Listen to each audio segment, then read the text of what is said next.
दोस्तों, सना जावेद जो कि उमेर जायसवाल से तलाक और शोएब मलिक से शादी के बाद ख़बरों में काफ़ी इन है।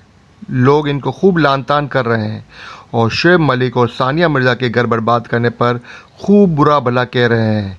लेकिन हम आपको ये बताते चलें कि सना जावेद उमेर जायसवाल और शोएब मलिक से पहले मशहूर अदाकार दानिश तैमूर को भी डेट कर रही थीं।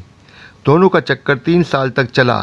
इन दोनों का माशका film Mehrunnisa V love you की शूटिंग के दौरान शुरू हुआ और दोनों में कुर्बतें बढ़ने लगीं, जिसका अमली मुज़ाहरा आपको इस फिल्म में भी नज़र आएगा। सना जावेद ने इस फिल्म में दानिश तैमूर के साथ बहुत बोल्ड सीन किए, जिसमें किसिंग सीन भी शामिल थे। लेकिन 3 साल तक जारी रहने वाला ये माशका बिलाखिर तब अंजाम पाया जब दानिश तैमूर की वाइफ आयज़ा खान को इसकी भनक पड़ गई और उन्होंने कराची के एक मशहूर होटल में दोनों को रंग रलिया मनाते हुए रंगे हाथों पकड़ लिया। और ये भी सुना गया है कि आयज़ा खान ने सना जावेद को एक ज़ोरदार थप्पड़ भी मारा था और दानिश तैमूर को अपने साथ घसीट कर ले गईं। तो दोस्तों, इस तरह इस माशके का अंजाम हुआ और दानिश तैमूर का घर बर्बाद होने से बच गया।